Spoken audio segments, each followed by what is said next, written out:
Muy buenos días, ¿cómo están hoy? Bien, bendecido, ¿verdad? Gracias a Dios. Nos quejábamos de que hacía mucho calor, ¿ah? Ahora nos quejamos de que hace frío, ¿no? Desde esta semana me ha dado mucho frío y luego con la lluvia, pero miren, gracias a Dios que estamos aquí todos, ¿verdad? Con bien. Bueno, vamos a continuar el día de hoy con nuestro estudio del Evangelio de Marcos. Si gustan abrir sus Biblias en el Evangelio de Marcos capítulo 2, vamos a leer y a estudiar de los versículos 23 hasta el 3:12. Marcos capítulo 2, versículos 23 al 3:12. Entonces, mientras ustedes lo encuentran, quisiera decirles a manera de introducción lo siguiente. ¿A cuántos de nosotros no nos han ofrecido algo en alguna ocasión? Por ejemplo, si vamos a un centro comercial, hay ahí personas que están promocionando, por ejemplo, tarjetas de crédito, ¿no? Y ahí en sus tarjetas de crédito dicen, bueno, esta es la mejor tarjeta, puede diferirla a meses sin intereses, tiene la tasa de interés más bajo, ¿verdad? El CAT, ¿verdad? Puede hacer muchas cosas, viajar, si usted viaja le van a dar millas, ¿verdad? Para que pueda estar hospedado, en fin, nos hacen promesas. ¿Correcto o no? A todos, ¿verdad? Todos en alguna manera. Igual cuando es tiempos electorales, los candidatos a diferentes puestos, ya sea de presidente municipal, de gobernador o de presidente, hacen muchas promesas, es decir, ofrecen muchas cosas. El día de hoy vamos a estudiar, vamos a encontrar en este pasaje de la Escritura que el Señor Jesucristo cuando estaba en los inicios, porque obviamente este pasaje es más o menos, se calcula dentro de los primeros 6 meses de su ministerio terrenal, es decir, él apenas iba comenzando, apenas iba agarrando vuelo, él iba a ofrecer algo a las personas. Lo que él iba a ofrecer era una libertad en 3 aspectos y ahorita los vamos a ir viendo. Vamos a empezar leyendo los versículos 23 y 24 del capítulo número 2. ¿Okay? Si me pueden poner la primera lámina, el primer punto de este mensaje es la aparente violación a la ley de Moisés. Vamos a ver qué ocurría. Dice así Dios en su palabra. Aconteció que al pasar él por los sembrados un día de reposo, sus discípulos andando comenzaron a arrancar espigas. Entonces los fariseos le dijeron, mira, ¿por qué hacen en el día de reposo lo que no es lícito? Aparentemente, los discípulos de Jesús estaban haciendo algo que estaba prohibido en la ley. Pero vamos a ver si eso realmente estaba prohibido en la ley. ¿Qué ocurría? Bueno, era un sábado, el día de reposo, el Shabbat, ¿verdad? Ordenado por Dios en la ley de Moisés, allá en Éxodo capítulo 20, en el versículo 8, que dice que el séptimo día será un día sagrado, ¿verdad? Un día de reposo. Obviamente los judíos no podían hacer nada productivo, no podían ni debían hacer negocios, tampoco podían hacer sus tareas normales de trabajar el campo, hacer comercio, etcétera, nada que fuera de corte lucrativo. Eso es lo que decía la ley de Moisés, ¿verdad? Que ese día iba a ser un día dedicado a Dios. Nosotros los cristianos sabemos que ya no estamos bajo la ley. Nosotros ahora vivimos bajo la gracia. Por lo tanto, nosotros ya como cristianos no estamos obligados a guardar el día de reposo, es decir, el sábado, pero sí necesitamos guardar otro día, que es el día domingo, ¿verdad? Ese es el equivalente para los cristianos al día de reposo. Ahora, cuando los fariseos, ¿verdad? Dice aquí que ellos estaban viendo. Recuerden que los fariseos era uno de los grupos religiosos que predominaban la vida económica, política y religiosa de Israel en los tiempos del Señor Jesucristo. Para ser fariseo era todo un desafío, porque las personas para llegar al grado o que se les nombrara fariseos tenían que conocer toda la ley, ahora sí que todo el Pentateuco, la ley, los profetas, todo, en pocas palabras, tenían que ser prácticamente unos maestros del Antiguo Testamento para nosotros. Obviamente ellos se edificaban a los pies de maestros fariseos también y después ya ellos también les nombraban fariseos. Y dentro de las cosas que tenían que hacer, ellos deberían de hacer discípulos, ¿verdad? Para enseñarles la ley de Dios. Bueno, estos fariseos, si ustedes recuerdan en las predicaciones anteriores, ellos al ver que Jesucristo se estaba haciendo famoso, al ver que Jesucristo ya había obrado algunos milagros, al ver que Jesucristo era seguido por la gente, que la gente le respetaba, porque dice la Escritura que Jesucristo enseñaba como quien tiene autoridad y no como los escribas y los fariseos, que ellos sí podían enseñar muchas cosas, pero su vida no era congruente con lo que ellos enseñaban. Los fariseos estaban celosos de Jesucristo y estaban buscando cualquier oportunidad para tomarle y decir, han fallado en algo. Y qué mejor esta ocasión que no era algo que directamente le imputaran a Jesucristo, sino ellos le preguntaron a Jesucristo, le dijeron, mira, tus discípulos, ¿verdad? Aquí andan haciendo lo que está prohibido en la ley. ¿Cómo es que ellos andan, verdad? Haciendo labores en el día de reposo. Este incidente suscitó una controversia. ¿Qué se puede o qué no se puede hacer en un día de reposo? En los versículos 25 y 26 vamos a ver cómo Jesucristo respondió a estos hombres.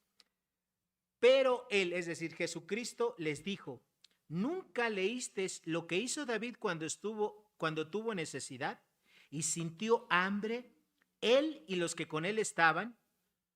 ¿Cómo entró en la casa de Dios siendo Abiatar sumo sacerdote y comió los panes de la propiciación, de los cuales no es lícito comer sino a los sacerdotes, y aún dio a los que con él estaban? Jesucristo no les dio una respuesta concreta, sino que los hizo que ellos reflexionaran. Jesús respondió a su pregunta con este incidente que narra Jesucristo. Nosotros lo encontramos en el primer libro de Samuel, en el versículo 21, en el capítulo 21, en el versículo 1. Pero aquí lo que nosotros tenemos que recordar es que David y la gente que seguía a David estaban viviendo una situación especial. David ya había sido nombrado el rey de Israel para suceder ¿a quién? Al rey Saúl. Pero David, en lugar de estar reinando, en lugar de estar viviendo en el palacio, él, ¿qué andaba haciendo en estos versículos? ¿Qué andaba haciendo? Él andaba huyendo, ¿verdad? Saúl ya había intentado varias veces matarlo, lo perseguía. Ahora sí que su cabeza tenía precio, y no solamente la de David, sino de todas las personas que seguían a David. Entonces, él se encontraba en medio de una situación especial, ¿ok? Entonces, Dios, si nosotros seguimos estudiando el primer libro de Samuel, nosotros vamos a encontrar que Dios jamás condenó que el que David comiera esos panes de la propiciación. ¿Qué son los panes de la propiciación? Ustedes recordarán que en el Antiguo Testamento, en la ley ceremonial, cuando una persona era pobre y no tenía nada que comer, no tenía para comprar un palomino, no tenía para llevar un cabrito o un chivo o un cordero, como era pobre, él podía hacer una ofrenda con un pan. Con un pan, ese pan se quemaba. Esos eran los panes que iban a ser puestos como si fuera un ser, como si fuera uno de estos animalitos. Ese era el pan de la propiciación. Entonces nadie los podía comer, decía la ley, solamente los sacerdotes. ¿Okay? Entonces, cuando David, que estaba en una situación especial, él y las personas que le acompañaban comieron esos panes, lo lógico es que Dios hubiera mandado un juicio contra él y muriera, o lo hubiera condenado, así como Dios lo condenó a David por otras cosas que hizo, ¿verdad? ¿Sí se acuerdan? Bueno, pero aquí no pasó absolutamente nada. ¿Por qué? Porque David estaba en medio de una situación especial, algo extraordinario. Lo mismo ocurre en el pasaje que acabamos de leer, ¿verdad? En Marcos capítulo 2. El Señor Jesús y sus discípulos estaban en una situación especial. ¿De dónde venía el Señor Jesús?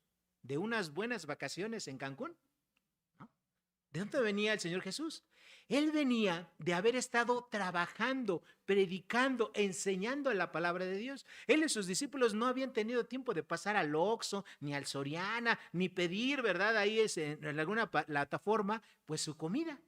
Así es que ellos dijeron, bueno, pues aquí dijeron los discípulos, pues, como que hace hambre, ¿no? Ellos recogieron unas espigas, ¿verdad? Las frotaban con sus manos para quitarle la cascarita y eso era lo que comían, ¿verdad? Porque el trigo se puede comer crudo y casi nadie se va a enfermar por eso. Bueno, al menos que seas celíaco y tengas problemas con el gluten y eso, ¿va? Pero el trigo se puede comer de esa manera para la gran mayoría de las personas. Entonces, Jesús y sus discípulos estaban en una situación que especial, ¿ok? Y eso es precisamente lo que los escribas y bueno, y en este caso los fariseos no podían siquiera entender. Recuerden que los fariseos, los escribas, en la predicación que tuvimos hace un par de semanas, espero que se acuerden, pero ellos tenían una cerrazón, ¿sí se acuerdan? Ellos tenían una cerrazón, no querían recibir ninguna enseñanza nueva. El evangelio a Jesucristo no querían recibirlo. Déjenme decirles que si los escribas y los fariseos se hubieran dado cuenta de que Jesucristo era el Hijo de Dios desde ese momento, en lugar de oponerse a él, en lugar de rechazarlo, ellos le hubieran dado todo lo necesario, un lugar donde dormir, espacio en la sinagoga para que predicara, le hubieran dado, no sé, alimento, vestido, comida y todo eso, y todo lo demás que él necesitara. Pero en lugar de eso, ellos ¿qué hacían con Jesús? Se oponían a él, buscaban cómo acecharle. Y más adelante vamos a ver que aquí en este pasaje es la primera ocasión en la cual ellos van a tener un complot para matarle. Imagínense nada más lo cerrado que tenían los fariseos en su mente. Rechazar al Hijo de Dios, rechazar a aquel que estaba enseñando cosas que ellos ni siquiera entendían. Y a veces nosotros como cristianos, a veces así somos. Escuchamos una enseñanza de la palabra de Dios y nosotros decimos, caray, pues, ¿será cierto eso?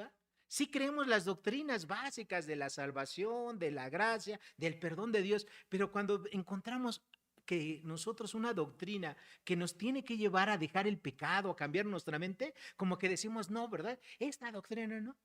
Yo tristemente conozco a algunas personas que se dicen son cristianos, pero dicen, bueno, yo estoy de acuerdo con todo lo que, con todas las doctrinas, menos, y ya me dicen, por ejemplo, yo he escuchado cristianos que me dicen, yo no estoy de acuerdo con eso de ofrendar, ¿sí?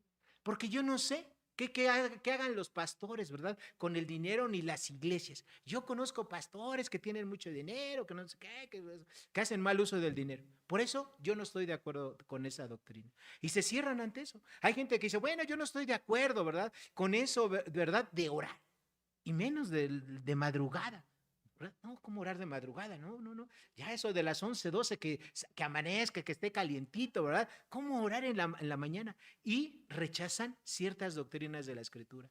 Y a veces sin darnos cuenta, pues nos parecemos un poco o un mucho a los fariseos de aquel tiempo, ¿verdad? Que rechazaban las doctrinas, que no entendían el significado que realmente Dios le había dado en su palabra. Porque déjenme decirles algo muy importante. En Éxodo 28, que es donde Dios manda que se guarde el día de reposo, o sea, nunca dijo que en un día de reposo no puedas hacer misericordia. O nunca dijo en el día de reposo que no puedas hacer algo esencial. Hermanos, hacer algo esencial es como comer. Comer es algo esencial. Si alguien no come, pues podrá estar un tiempecito, pero unos cuantos días, 7, 8 días y se va a morir, ¿no? Entonces, comer era algo esencial, ¿ok? Entonces, la Biblia no prohíbe eso. A veces los cristianos decimos, bueno, pues es el domingo y por lo tanto el domingo no voy a hacer ciertas cosas, ¿ok? Salud. Recordemos que Dios es nuestro Dios todos los días, ¿sí? De lunes a domingo. Todos los días son días de Dios. Lo que nosotros tenemos que hacer el día de reposo es, en primer lugar, honrar a Dios, juntarnos con la gente de Cristo para orar, para alabarlo, para estudiar la palabra, para adorarlos juntos a Dios, ¿verdad? Cosas que no podemos hacer entre semana, porque entre semana a lo mejor lo hacemos en casa, con nuestra esposa, con nuestros hijos, pero de una manera corporativa, es decir, todos como iglesia, lo hacemos el domingo, ¿verdad? Y eso es lo que quiere Dios, pero Dios en sí no prohíbe que hagas cosas buenas. O sea, predicar el evangelio, no, no, no, el domingo no, porque es el día del Señor. Pues Dios quiere que lo glorifiques el domingo, pero también el lunes. Oye, si encuentras una persona que tiene necesidad, no, no, no, el domingo no, ¿verdad? Pues si es el día de descanso, el día de reposo, no. Hermanos, nosotros debemos saber que glorificar a Dios son todos los días de la semana, incluyendo el domingo, ¿ok? Todos los días. Dios quiere que nosotros nos parezcamos al Señor Jesucristo. Hay gente que dice, bueno, ¿el Señor Jesucristo hizo cosas que aparentemente estaban prohibidas en la ley? Sí, ¿verdad? Esta es una de ellas. Por eso les dije, es aparentemente. Aparentemente estaba prohibido en la ley, pero en realidad no lo estaba. ¿Y por qué pensaban ellos que sí estaba prohibido? Porque los fariseos, les dije hace rato que ellos aprendían ¿de quién? De un maestro fariseo. Y de generación en generación se había pasado de que el día de reposo no podía ser absolutamente nada, ¿verdad? Nada, absolutamente nada, incluyendo aquellas cosas que eran de misericordia. Entonces, el mandamiento de Dios, fíjense hasta qué extremo ya lo habían llevado los maestros, ¿sí? Y ya se había convertido en una verdadera tradición, es decir, no hacer absolutamente nada ni cosas buenas, ¿ok? Por ejemplo, ¿estaría prohibido ayudar a una persona el día de reposo? No, ¿verdad? Si, por ejemplo, dice la escritura, si un día de reposo a alguien se le atora un perro, que era mejor de su propiedad, o un toro, se le cae en un hoyo y el vecino te pide ayuda, ¿no lo ayudarás? Por supuesto que lo tienes que ayudar, aunque sea día de reposo, porque estás haciendo una obra de misericordia. ¿Okay? Entonces, eso es lo que los fariseos se les había olvidado por las tradiciones, se fue distorsionando el mandamiento de Dios y ellos prácticamente no hacían absolutamente nada. El tercer punto de este mensaje, en el versículo 27 lo encontramos. Jesús lo que les estaba diciendo es, regresen a lo bíblico, regresen a la escritura. También les dijo, el día de reposo fue hecho por causa del hombre y no el hombre por causa del día de reposo. ¿Qué quiere decir esto? Lo que quiere decir es que Jesús terminó de explicarles a los fariseos, dándoles el ejemplo de David, diciéndoles, el día de reposo es un día de bendición, es un día de privilegio donde el hombre tiene la posibilidad de descansar después de 6 días de haber estado trabajando. Después de 6 días de hacer sus faenas, de hacer sus labores comunes y corrientes, necesita un descanso. Hermanos, el día de reposo no solamente era un descanso físico, sino también un descanso espiritual, era un descanso emocional. Hermanos, haz trabajar algo, lo que te hagas, aunque te guste mucho, es cansado, ¿sí? Aunque te encante tu carrera, aunque te encante tu profesión, tu cuerpo y tu mente necesitan descansar. Entonces Jesús dice aquí, el día de reposo fue hecho por causa del hombre, para que el hombre que descansara, para que el hombre fuera bendecido por Dios. Es un día de privilegio y no al revés. Es decir, no hizo precisamente lo contrario. Es decir, Dios, acuérdense que Dios hizo toda su creación en 6 días y el séptimo reposo, no porque Dios se cansara. Dios no se cansa, Dios trabaja las 24 horas del día, no se fatiga ni se cansa, dice la escritura, no duerme, ¿ok? No necesita dormir como nosotros. Entonces, pero Dios, cuando Él instituyó el día de reposo, lo que Él hizo de descansar el séptimo día era como un ejemplo, una figura de la ley, del mandamiento de Moisés, para que el hombre también dejara sus labores. Y aquí es donde muchos de los cristianos a veces fallan o fallamos. ¿Por qué? Porque hay cristianos que dicen, bueno, pues es que yo tengo mucha necesidad económica, ¿verdad? Y trabajo los 7 días de la semana. No descanso ni un solo día, ¿ok? Porque tengo mucha necesidad económica. Y entonces se privan del privilegio de descansar un día, de descansar su mente, descansar su cuerpo, de estar alabando a Dios, de glorificarlo, de estar unido con su familia, con sus hermanos en Cristo, de estar alabando a Dios.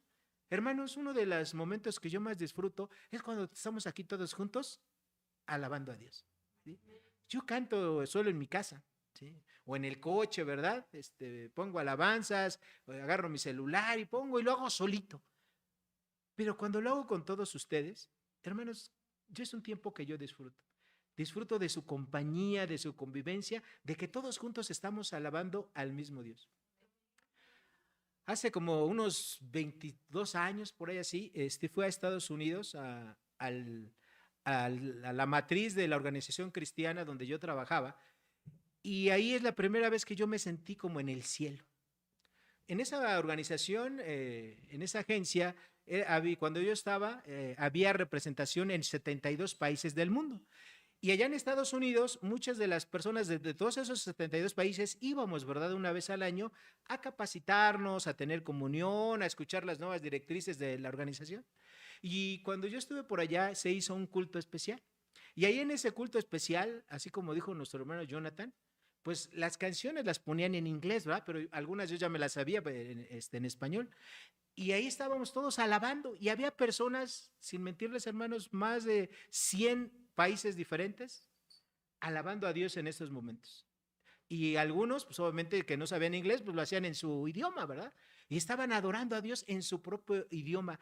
Y es bien hermoso, hermanos, estar conviviendo con personas que no hablan tu idioma. Sí, había compañeros de China, de Alemania, de Francia, de casi de toda América Latina, más de 100 países diferentes.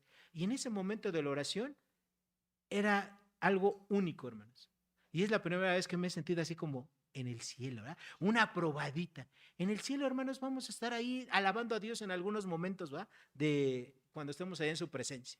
Y a lo mejor no sabes con quién te va a tocar, ¿verdad? Ahí al lado. A lo mejor vas a tener ahí de compañero a Moisés o a Jacob, a José, no sé a quién, ¿verdad?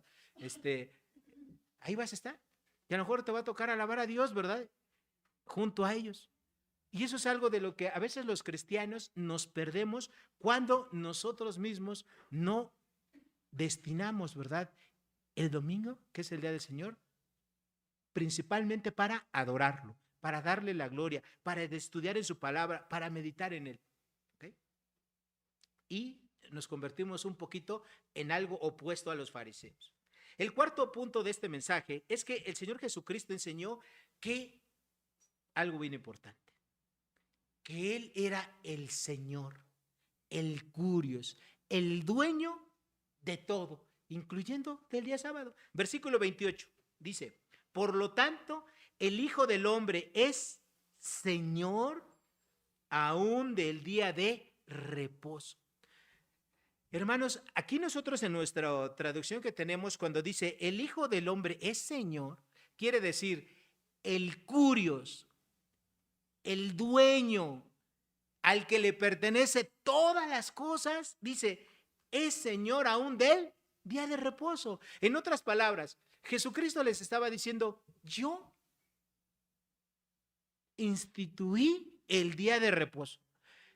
Y nadie me venga a decir lo que se puede hacer o lo que no se puede hacer en un día de reposo. Si yo digo que los discípulos corten espigas para que coman porque seguramente tienen hambre, ¿verdad? Después de haber trabajado tanto tiempo, está bien.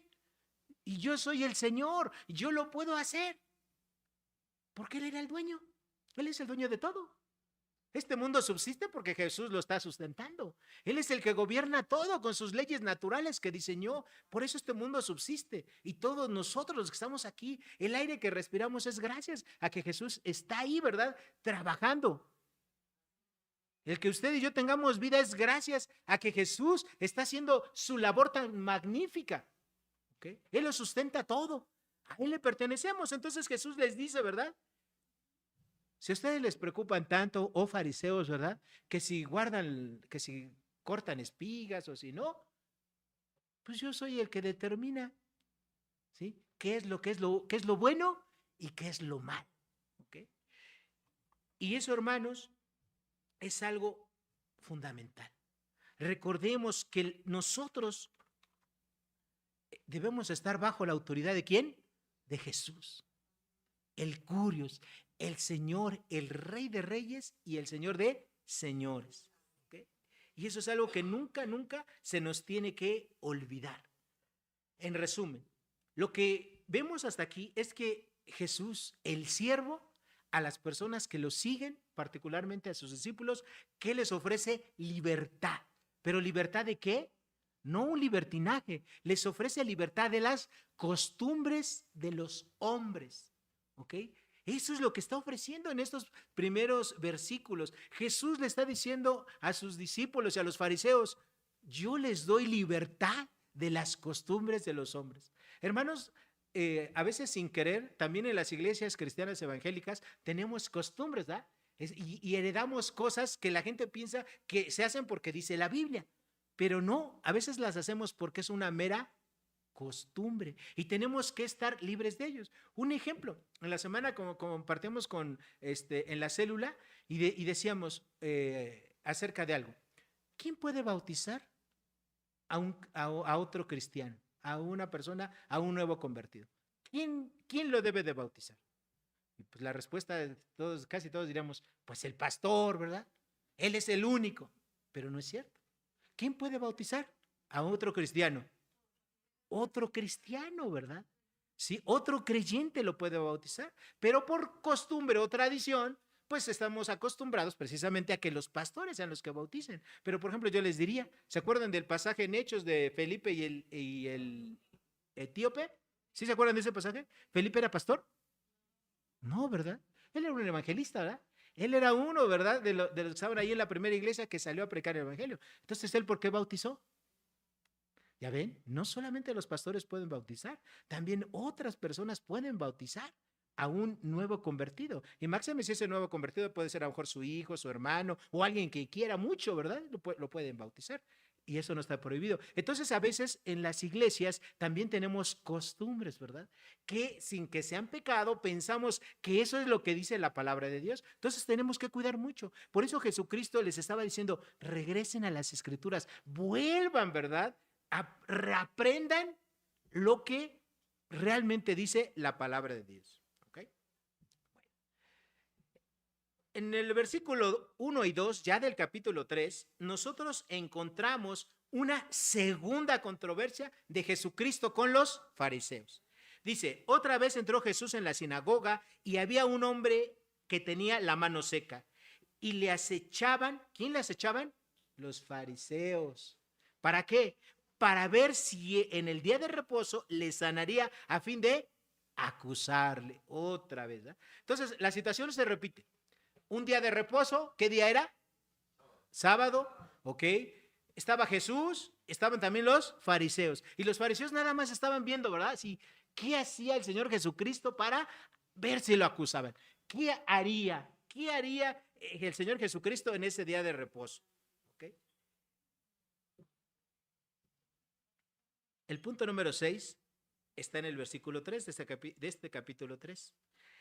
Entonces dijo al hombre que tenía la mano seca, levántate y ponte en medio.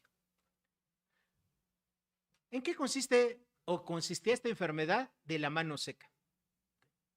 Yo me acuerdo que cuando estaba chiquito, decía mi mamá, si un día me levantas la mano, se te va a secar la mano, ¿no? ¿No les decían a ustedes de chiquitas algo así? Se te va a secar la mano. Bueno, ¿sí? ¿Sí se te secaba? Ah, sí te decía. Ah, se decía, ¿verdad? Bueno, no sé si hoy todavía se diga, pero ¿en qué consistía este padecimiento de la mano seca? Bueno, la mano seca, hermanos, ocurre cuando el niño, cuando tiene pocos días que ha nacido, por algún problema en su circulación, no llega la cantidad de sangre y aire, oxígeno, a todas las extremidades del cuerpo. Entonces, lo que típicamente ocurría es que esa mano, al no recibir la cantidad de sangre y oxígeno, era una mano que poco a poco se iba deformando, no crecía, sus tendones, sus músculos no crecían, sus huesos nada, y se quedaba cortita. ¿Okay? Se quedaba cortita y obviamente al pasar el tiempo, pues esa mano al no poder utilizarse, a no tener las mismas funciones que la otra mano, pues se atrofiaba. Entonces a eso se le llamaba el padecimiento o la enfermedad de la mano seca. Era un padecimiento irreversible, ya no había forma, porque si no le dan terapia a los niños cuando tienen este problema de chiquitos, ya no se puede hacer absolutamente nada. Ahora, ¿qué pasaba con las personas que tenían esta enfermedad de la mano seca? Pues al no poder utilizar, y máximo en un hombre, al no poder utilizar ambas manos, no podía trabajar, no podía hacer las mismas labores que una persona que sí tenía sus dos manos. Estaban condenados a vivir de una manera precaria, a ser señalados, a hacer estigmas. Y algo más, acuérdense que cuando la gente tenía padecimientos en aquel tiempo, ¿qué se pensaba de él? Que era a causa del pecado. Y decían, bueno, ¿quién pecó? ¿Este o sus padres? Entonces, imagínense todo el estigma social que tenía un padecimiento como esto. Primero, a lo mejor, es más, hasta las mujeres, ¿verdad? Hasta las mujeres decían, ¿quién se quiere casar con un hombre defectuoso? ¿No? Por así llamar. Seguramente conseguir novia y luego esposa era difícil. Luego, si eras pobre, no tenías la fuerza para trabajar, peor aún, vivían aislados. Hermanos, nosotros lo leemos así rápidamente en la Biblia, un hombre con la mano seca, pero hermanos, implicaba todo eso. Era una vida triste, era una vida de segregación, era una vida que estaban aislados, marginados del resto de la sociedad. Imagínense qué sintió este hombre cuando Jesús le dijo, ponte de pie en medio del templo, ¿no? Ha de haber sido todo un desafío para este hombre, obedecer al Señor Jesucristo. Después de esto, el Señor Jesucristo, que es el punto número 7, Él lanza un desafío a los escribas, versículo 4, y les dijo, ¿es lícito en los días de reposo hacer el bien o hacer el mal? ¿Salvar la vida o quitarla? El Señor Jesucristo no sacó la Biblia, ¿verdad? Y les dijo, a los fariseos, ¿verdad? ¿No hizo eso? No. ¿Él qué hizo? De una manera inteligente les recetó una pregunta. Es decir, les pasó a ellos la responsabilidad de que contestaran. ¿Es lícito hacer el bien? ¿Okay? Seguramente ellos hubieran pensado, ¿qué dice la ley, verdad? Hubieran empezado a repasar todos sus conocimientos. ¿Sí? ¿Qué dice la ley? Bueno, pues la ley nada más decía, Éxodo 28, ¿qué? Guardaréis el día de reposo para santificarlo. Pero no decía nada de no hacer el bien. Entonces, si ellos respondían, sí puedes hacer el bien, pues estaban acusando a sí mismos, ¿no? Porque ellos enseñaban que no se debería de hacer absolutamente nada. O hacer el mal. Evidentemente hacer el mal no era opción. Luego Jesús vuelve a preguntarles, ¿salvar la vida o quitarla? Y cuando dice salvar la vida, no se refiere a que mates a una persona, sino se refiere al ejemplo que ya había dado en otras ocasiones Jesús en la Escritura.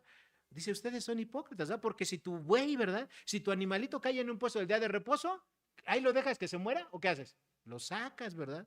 Es decir, tú puedes darle la vida a un ser en el día de reposo, o lo vas a dejar ahí que se muera, o si se caía en un río, o si se te caía una gallina en un pozo, ¿ahí lo dejabas que se ahogara? Lo salvabas, ¿verdad? Porque eso es lo normal y eso es lo lógico, ¿verdad? Entonces Jesucristo les estaba desafiando, ¿verdad? Les dio este desafío. Y los fariseos, al verse intimidados, ¿verdad? Imagínense, además de que ellos no pueden hacer mucho de lo que hacían fuera, porque ¿dónde estaban? En el templo. ¿Sí? Allá afuera en la calle, en el campo, en las plazas, los fariseos se rebelaban y hacían cosas. Pero imagínate que un fariseo se volteara y le dijera cosas a Jesús aquí en medio del templo. No lo haría, ¿eh? Entonces, ¿qué ellos qué hicieron? ¿Cómo dicen por ahí? Pico de cera. Callaban, ¿verdad? Porque podían ser tomados por falsos maestros. ¿Okay? Luego, ¿qué ocurrió? Versículo 5. Jesús, utilizando uno de sus atributos, su omnisciencia, empezó a hacer algo.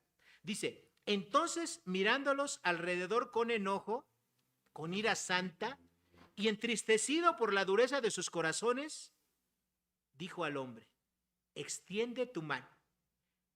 Él la extendió y la mano le fue restaurada sana. Imagínense nada más lo impresionante que ha de haber sido para todas las personas y más para esa persona enferma de su mano seca de toda la vida, que en ese momento viera, ¿verdad? Así como yo me imagino como el hombre elástico, ¿verdad?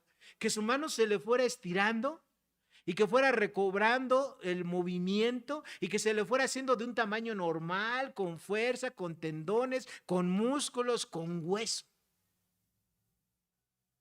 Ha de haber sido impresionante, hermanos. presenciar ese milagro del siervo, del Señor Jesucristo, y ahí en el templo, un día de reposo. Ha de haber sido impresionante. Pero no es más impresionante, hermanos, que los milagros que hoy obra el Señor Jesús. Hoy en día Jesús sigue haciendo milagros. Hoy en día todos escuchamos de personas por las cuales están desahuciadas, oramos y el Señor las sana. O personas que milagrosamente Dios las sacó de un problema, de una angustia, de un peligro, ¿verdad? Dios lo sigue haciendo, hermano.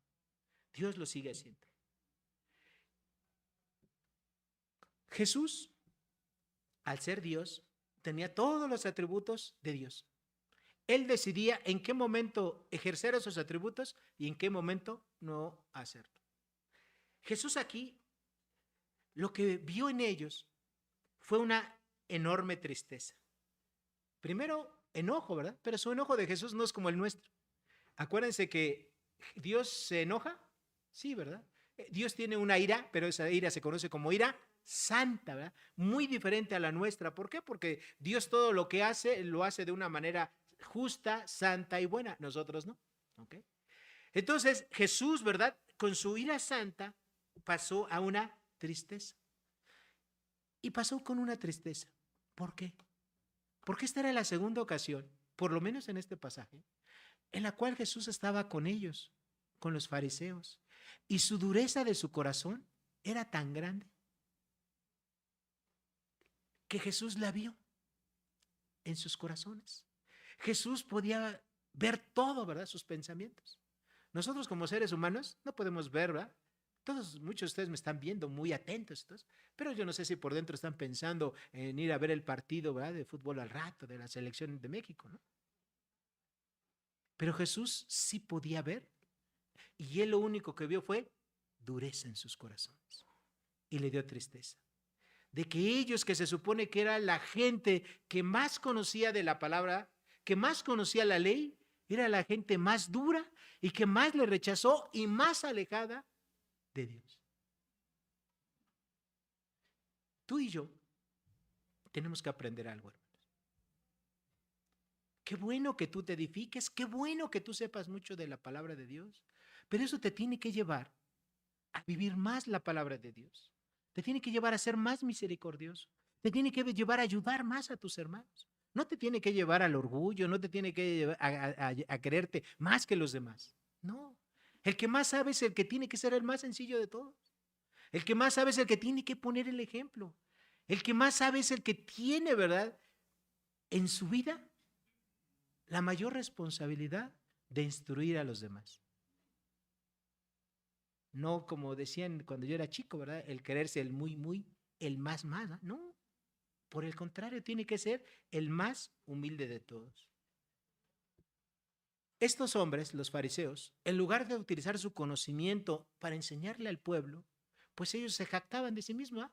De que eran mejor que los demás, de que eran superiores al resto de las personas. Y eso es lo que Dios no quiere.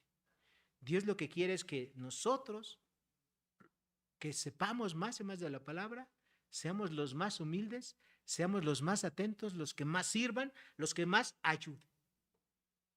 Termino con esto. Versículo número 6.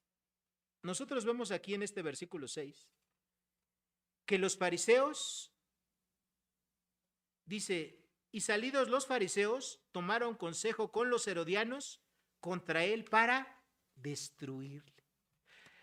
Hermanos, los fariseos tenían un grupo antagónico, ¿sí? Ese grupo antagónico eran los herodianos, personas que seguían a Herodes, ¿okay? Eran también judíos, pero seguían a Herodes y tenían sus doctrinas especiales y su vida especial diferente. Era un grupito selecto, ¿verdad? Ahí de la aristocracia en Israel. Eran enemigos de los fariseos. ¿Y qué hicieron? Los fueron a buscar para unirse y establecer el primer complot para matar a Jesús. Imagínense nada más eso. Y esos eran los maestros del pueblo. ¿Okay? Esa era la gente que tenía que ser más humilde, más sumisa, más caritativa, porque eran los que conocían más de la palabra. ¿Sí? En este pasaje vemos cómo Jesús quiere libertarnos de nuestro propio orgullo. Jesús ofrece libertad de nuestros malos pensamientos. El que una persona sea religiosa no quiere decir que sea un verdadero cristiano. El que una persona sea religiosa no quiere decir que realmente él viva en misericordia, que ayude a sus hermanos, que enseñe a sus hermanos. No. A veces la gente religiosa es de la gente más cruel que existe, ¿verdad? ¿Por qué? Porque se creen superiores a las demás personas. Jesús quiere liberarnos de todo ese orgullo, de todo ese fanatismo que a veces embarga nuestros corazones. Y con eso terminamos la segunda sección. La tercera sección. Jesús en los versículos del 7 al 9, él decide, ¿verdad? Irse, alejarse un poquito, ¿verdad? De los fariseos, despejar su mente, despejar la mente de los discípulos. Y de los versículos 7 al 9 del capítulo 3, vemos que él va un tiempo con los gentiles, ¿ok? Dice, mas Jesús se retiró al mar con sus discípulos y le siguió gran multitud de Galilea y de Judea y de Jerusalén y de Idumea, del otro lado del Jordán y de los alrededores de Tiro y Sidón, es decir, hasta en Siria, ¿ok? Oyendo cuán grandes cosas hacía, grandes multitudes vinieron a él y dijo a sus discípulos que le tuviesen siempre lista la barca a causa del gentío para que no le oprimiese. Entonces Jesús marcha, ¿verdad? Se va un poquito a tierras gentiles, al mar de Galilea. Es un respiro. Y con esto no quiere decir que Jesús se cansara de la gente, sino que simplemente después de las enseñanzas que le dio a los fariseos, a las personas que habían escuchado, los dejó un tiempo para que reflexionaran en ellos mismos. Obviamente, los fariseos, en lugar de reflexionar sobre lo que Jesús enseñaba, pues ellos pensaron mejor matarlo, ¿verdad? Bonita reflexión hicieron. En el versículo 10 encontramos algo muy importante, algo fundamental para todos los que ya somos cristianos. El siervo llevó nuestras plagas. Vamos a ver qué es eso.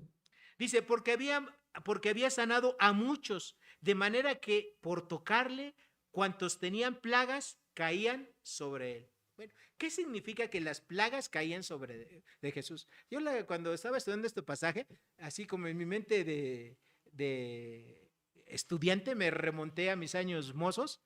Me acuerdo, ¿verdad? Que cuando en la primaria había alguien que tuviera piojos o liendres y que te sentabas junto a él o él junto a ti, ¿qué es lo que normalmente pasaba? Se te pegaban, ¿verdad? Y ahora sí que ese piojito, esa liendre, se te pegaban. Y bueno, yo espero que no, pero muchos de los que estamos aquí algún día tuvimos piojos o liendres en las primarias, ¿o no? La verdad, hay que ser honestos, hermano, ¿no? Hay que ser honestos. En mis tiempos no había Hair Clean y todos estos productos que hay hoy en día, repelentes y todo eso. Bueno, en eso se me fue mi mente cuando leí el pasaje en la semana que estaba estudiando. Pero realmente, ¿qué quiere decir que las plagas caían sobre él? Bueno, esto simboliza que Jesucristo, al estar sanando a las personas, al estar sanando sus enfermedades, sus males, sus dolencias, él, ¿verdad? En su cuerpo, como dice Isaías 53:5, en su cuerpo él llevó nuestras enfermedades, sufrió nuestros dolores. Eso es lo que quiere decir que espiritualmente todos esos pecados se le iban acumulando al cuerpo de Jesucristo, para que en el momento en el que él llegó a la cruz, ya llevaba los pecados, las enfermedades, las dolencias de muchísimas personas. Pero ¿sabes qué? También llevaba tus pecados, tus enfermedades y tus dolencias. Si tú confías en Jesucristo, te arrepientes y le pides perdón por todos tus pecados, Dios te perdona, ¿verdad? Y todos tus pecados, tus dolencias, tus enfermedades van a estar ahí clavadas en la cruz de Jesús. Y eso es lo que quiere decir eso, ¿verdad? Que caían sobre él las plagas, ¿verdad? Jesús tenía poder para curar el sufrimiento humano? Por supuesto que sí. Para sanar enfermos también. Para resucitar muertos también. Para sanar a personas que tenían demonios también. Todo eso lo tuvo Jesucristo. Su sacrificio fue un sacrificio redentor, un sacrificio único. ¿Okay? Cada uno de los pecados que cometimos antes de ser cristianos ya no existen. Ya fueron curados por la sangre de Jesucristo. Y eso, hermanos, es algo que a la gente que no es cristiana se le hace imposible de creer. ¿Cómo es posible si esta persona que antes golpeaba a su esposa, que a sus hijos los maltrataba, ahora ya es cristiano, ya dejó de hacerlo? ¿No? Como que quieren tomar la justicia en sus propias manos. No, esa persona ya ha sido justa, no porque realmente sea buena, sino ¿por qué? Porque Dios lo ha declarado justo por creer en el sacrificio que hizo Jesucristo, ¿verdad? Eso se conoce como la sustitución vicaria. Todos, Jesucristo es nuestro sustituto, nuestro vicario en la cruz, hermanos. Solamente por eso. El que cayeran las plagas sobre Jesucristo daba la posibilidad de una sanación no solamente física, sino también de una sanación espiritual. Eso es lo que quiere decir que caían las plagas sobre de él. ¿Okay? Y finalmente, en los versículos 11 y 12 de este capítulo 3, vemos que Jesucristo tenía autoridad aún sobre los espíritus inmundos. Así como terminó, ¿verdad?, diciendo en la sección anterior que Él era la autoridad, que Él era el dueño, el Señor del sábado. Ahora vamos a ver que Jesucristo tenía autoridad sobre los espíritus inmundos. Versículo 11, y los espíritus inmundos al verle se postraban delante de él y daban voces diciendo, tú eres el Hijo de Dios. Mas él les reprendía mucho para que no le descubriesen. Hermanos, estos espíritus inmundos no son otros seres más que los demonios caídos, los ángeles caídos que aquí en la tierra son los demonios, quienes no podían seguir a Jesucristo, no podían mencionar nada de él porque Jesucristo se los prohibió. Y fíjense nada más algo importante que dice en este versículo. Los espíritus inmundos, es decir, los demonios, se postraban ante él. Los demonios pueden adorar a Jesús, pero no pueden seguirle. Los demonios pueden adorar a Dios, pero no pueden ser rescatados por Jesucristo. ¿Por qué? Porque Jesucristo no murió por los demonios, murió por el ser humano. ¿Okay? Ellos decían, tú eres el Hijo de Dios. Muchos hombres, a diferencia de los demonios, también pueden adorar a Dios y le pueden seguir y no lo hacen. Y eso es una verdadera tristeza. Que aún los demonios, enemigos de Dios, enemigos de Jesucristo, reconozcan su poder, su autoridad. ¿Quién es? Y muchos seres humanos creen que Jesucristo es todo menos Dios. Creen que Jesucristo es todo menos el Hijo de Dios, el Rey de Reyes, el Señor de Señores, tu Salvador, tu Señor. Y eso es una verdadera pena para esas personas. Jesucristo lo reprendió. ¿Por qué? Porque Jesucristo no quería, todavía no era tiempo que se descubriera que Él era el Hijo de Dios. Jesucristo no negaba que era Hijo de Dios, pero tampoco iba a permitir que los demonios, los enemigos naturales de Él y del Padre, del Espíritu Santo, fueran los que proclamaran, ¿verdad? Eso de proclamar que Jesucristo es Dios es para creyentes, para discípulos de Él. Somos los que tenemos que proclamar eso, ¿verdad? Y no los demonios. Por eso es que Jesucristo se los prohibió. Y aquí, hermanos, en esta parte, nosotros vemos que Jesucristo ofrece libertad de tus enfermedades, de tus cargas, de tus dolencias, y las ha curado. Entonces, con esto termino. En este estudio, hermanos, hemos visto que para las personas que creen en Jesucristo, Él quiere que seamos libres de costumbres y tradiciones religiosas que no son bíblicas. Él quiere que seamos libres de enfermedades, de padecimientos, ¿verdad?, que no son la voluntad de Dios, que estemos sufriendo por ellos. Y también Él quiere que nosotros nos libremos de nuestras propias ataduras, de nuestro egoísmo, de nuestra cerrazón. Él quiere una libertad plena y completa para sus hijos. La pregunta para ti en esta mañana es, ¿y tú quieres tomar estas libertades que Dios te ha dado? ¿O quieres seguir preso a todas o a alguna de ellas? Vamos a orar. Bendito Dios, Padre Santo, cuánto te agradecemos, Señor, en esta mañana por la enseñanza de tu palabra. Gracias porque tú nos has dejado escrita, Señor, para que nosotros entendamos que ahora como cristianos tenemos que ser libres, Señor, de costumbres, de tradiciones que no son bíblicas, libres, Señor, de nuestros propios sentimientos de orgullo, de egoísmo, Padre, y tenemos que también somos libres, Señor, de cualquier carga, enfermedad, dolencia, Señor, por la sangre de Jesucristo. Señor, ayúdanos a vivir, a conocer, a disfrutar de esta libertad con la cual tú nos has hecho libres, Señor, porque ahora somos libres gracias a tu Hijo Jesucristo, en cuyo nombre te agradecemos en esta mañana la oportunidad de haber estudiado tu palabra. Amén y amén. Hermanos, que Dios les bendiga y seamos libres, porque a eso nos ha llamado Dios. A libertad hemos sido llamados. Que Dios les bendiga.